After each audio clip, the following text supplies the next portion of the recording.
Hi, I'm Dr. John Young, medical doctor. Hi, I'm Alex. I'm a nurse practitioner, and today we're going to be talking about hormones. We have some questions for Dr. Young today regarding hormones because we have a lot of female patients, a lot of male patients coming to our practice and questioning about hormones. The very first question that we have is, what are hormones and how do they play with our health? All right. And this will be on the test, so remember this, everybody. Hormones, the endocrine glands make our hormones. Yeah. And these are chemicals that are sent throughout the body to act somewhere else. Oh, okay. So the brain, like with thyroid hormone, the brain tells the thyroid to make T4, which then turns it into free T3, which is the actual thyroid hormone.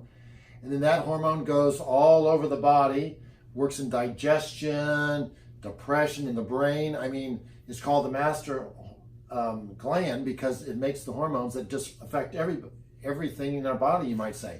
So we have thyroid hormones, we have sex hormones, Yes. adrenal hormones, all kinds. And the interesting thing is, Yeah. they're made of protein. Some of them are made of protein. Yes.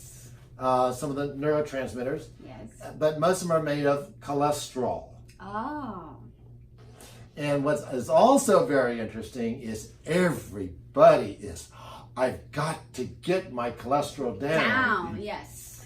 And I think it's really interesting. In the olden days, during the covered wagons, you never read in the medical literature about the covered wagons having to stop because the women were having, a lot of menstrual problems No. or depression or whatever, That's correct.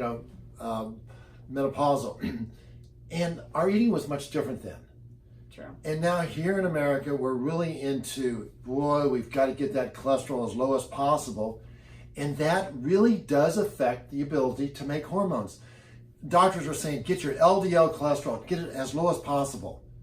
All right, you do that, there won't be anybody left on planet Earth in about 100 years because you need LDL cholesterol to make sex hormones. Hormones. So from what I understand, what you just said is I need the hormones to signal my body to perform certain tasks. Exactly. So I need to know where my hormones are if I'm having problems with my health. Right. And I mean, just in my regular practice, there's little things that kind of key me off that I should be looking hormonally. If they come in, my arm's completely misshapen, I'm not going there. But if they're telling me I'm losing hair, I have no energy, especially in the afternoon, I'm gaining weight, then you're going to look at the thyroid. So you want to test to see if it's optimal or Right. if it's not just within normal range. Right. Because it could be normal range. A lot of times we hear the patient saying, but my doctor said it's within normal range, I'm all right. But remember, it's never yes or no on these tests. It's a kind of a bell curve. Okay. What part of the bell curve do you operate best in? The lower end, the middle end, the upper end? I see. And for each patient, that's why just looking at a number does not tell me anything. I need to talk to the patient, something that we tried to get away from when we did computers, Yes. But you actually have to talk to the patient to find out how it's going.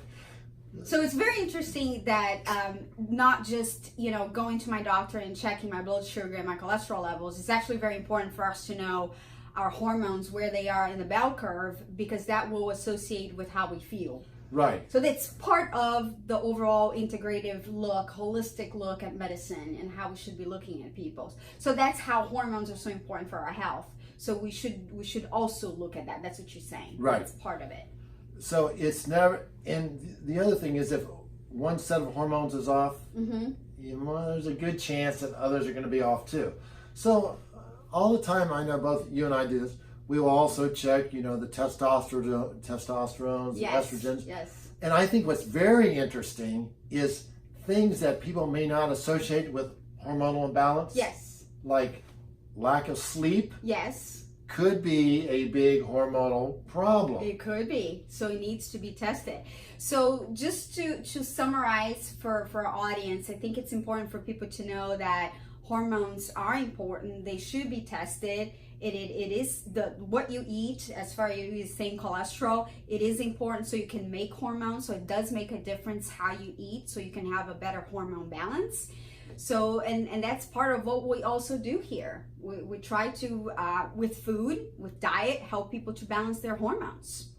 So that's our message for today. Thanks for watching.